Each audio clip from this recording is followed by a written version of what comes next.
Good morning to all of you.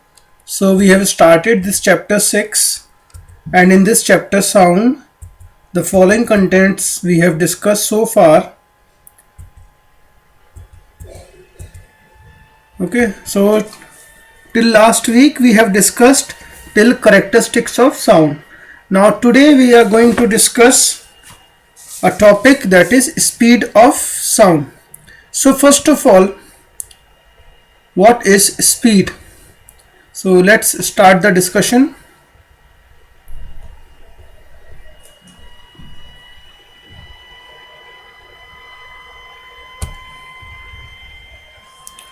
Okay, so speed of sound.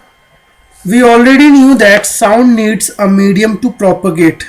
This medium can be solid, liquid, or gas.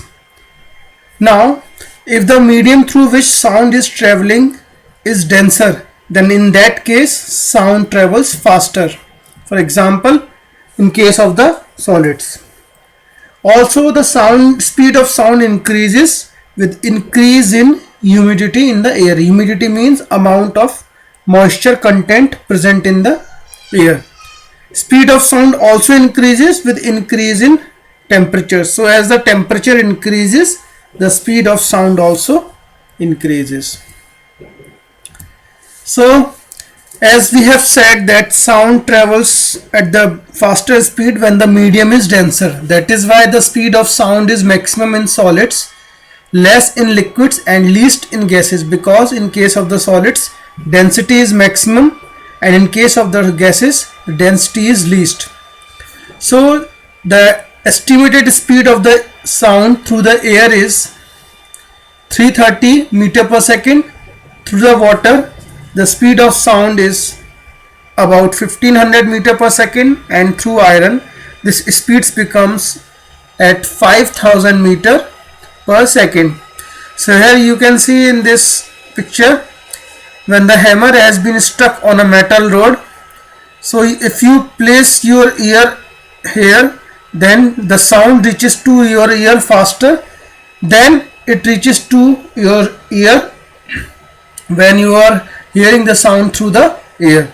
The reason behind this is because the sound travels faster in case of the solids. Now a very familiar example, during a thunderstorm the lightning seen first before we hear the thunder. This we already knew. Whenever we are experiencing the thunderstorm and we look outside the window, you must have seen this lightning is seen first before you hear the sound of the thunder. Now the reason behind this is because the speed of light is much more than the speed of the sound waves. That is, the speed of light in air is million times greater than the speed of sound in the air.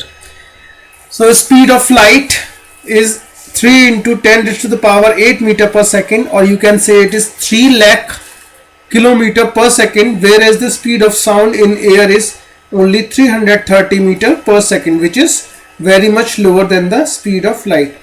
That is why during the thunderstorm the lightning was seen first before we hear the thunder. Now let's estimate the speed of sound in air. For that, let's see, let a building is P and a building is Q is there, which are, and a person at building B fires a gun, and on seeing the flash of fire the person at building Q starts his stopwatch and stops it on hearing the sound. The distance between these two buildings is small d. So thus he notes the time interval between the seeing of flash and hearing of sound. Now this time interval is equals to, let this time interval is t seconds. So we already knew that formula of speed is distance travelled per unit time. So in that case speed of sound will be how much? Distance between the two buildings upon the time interval, that is d upon t. So this is how we can estimate the speed of sound in the air.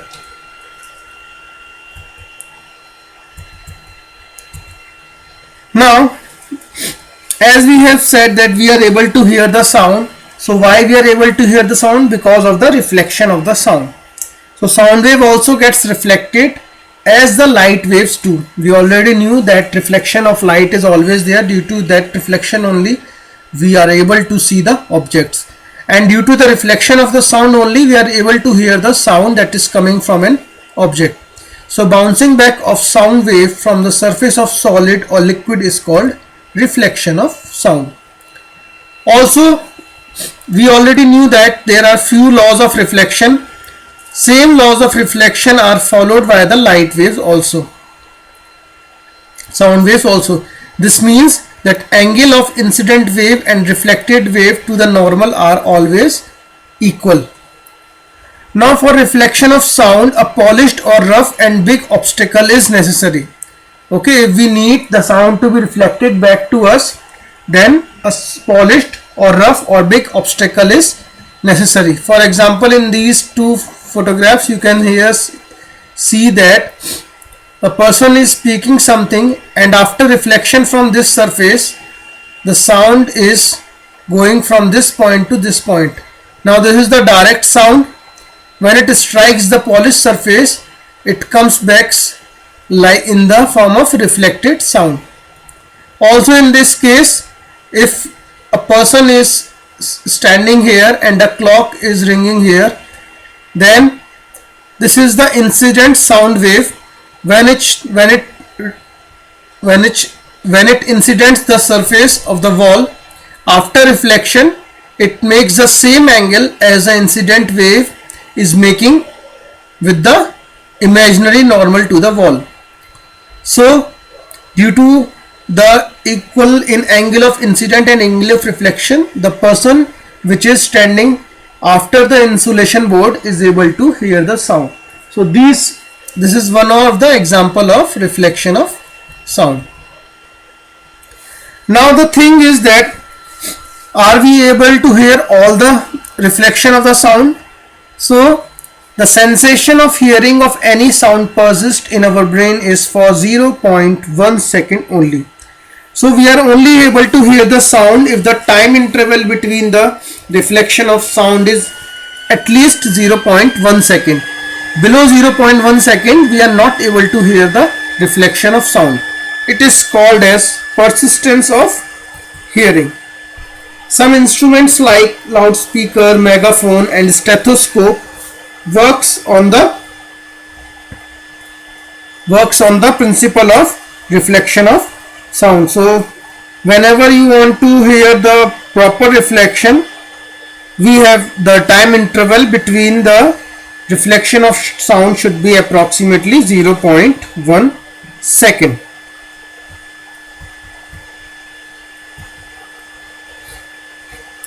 So you may experience that whenever you are shout in an empty hall or in front of a mountain, you hear your sound back after a few seconds. Now that reflection is known as, or this reflected sound is known as echo. So what is an echo? Echo is the repetition of the original sound heard after the sound is reflected from distant and rigid object. For example, an observer is there and he is producing some sound. So when this sound strikes the rigid surface, it strikes the surface and after that it bounces back and reaches the ear of the observer who is producing the sound. So this repetition of the original sound is known as the echo. Now when and how this echo is distinctly be heard? It is produced when two distinct sounds are heard due to reflection of sound at an interval of at least 0.1 second. So if the interval is 0.1 second between the production of sound and after the hearing of sound due to the echo, that interval should be at least 0.1 second. If the time interval is less than 0.1 second, then you are not able to hear the distinct echo. Rather you will be hearing the repetitive sounds together. So in order to calculate the minimum distance required to produce an echo, suppose if you want to hear your distinct echo, then what should be the minimum distance in that case? So the formula that we have estimated previously, that is total distance upon time, that we will use. So the speed of sound in air is approximately 344 meter per second at 0 degree centigrade, and this should be the time interval when we can hear the distinct echo. Now the distance between observer and the surface is, the distance traveled by the sound is 2x. Why? Because the distance between the observer and the rigid surface is x. Now when the sound travels in x direction, it will cover the x distance. After striking the rigid surface, it bounces back and again it will cover the same distance x. So total distance becomes 2x. So total distance will be equal to speed into time. So speed is 344 into 0.1. After solving, we get x equal to approximately 17.2 meters. So in order to hear the distinct echo, the minimum distance required to hear an echo is approximately 17.2 meters. And sometimes echo of the same sound is heard more than once. Such multiple echoes are known as reverberations. That is, suppose you are standing in an empty room or empty hall, then whenever you shout, so due to the distance is not proper, what you are hearing, you will be hearing the multiple sounds at the same time. So that phenomena is known as the reverberation. Now in order to avoid these type of reverberation, we have to use the materials which are the good absorbers of sound. The sound is not reflected equally by all the materials.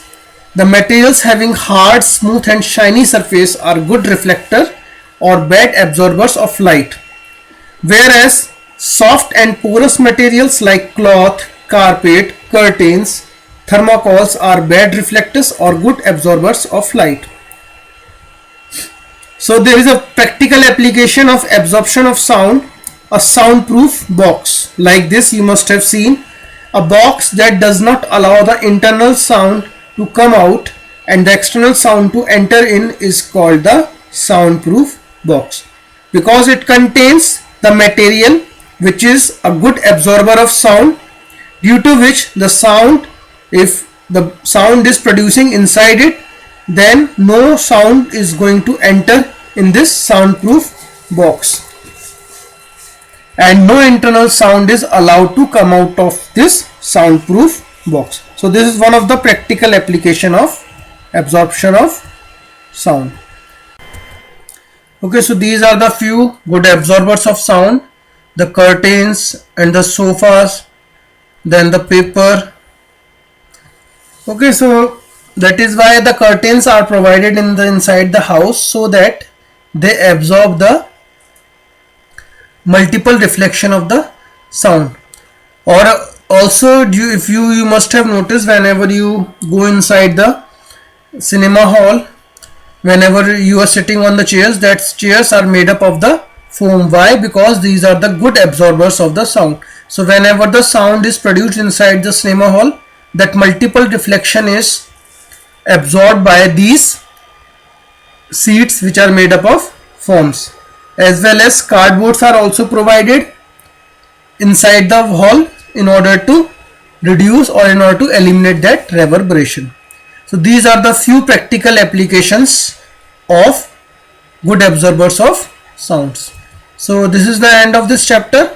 We have discussed all the topics, go through the video and understood the concepts. Thank you.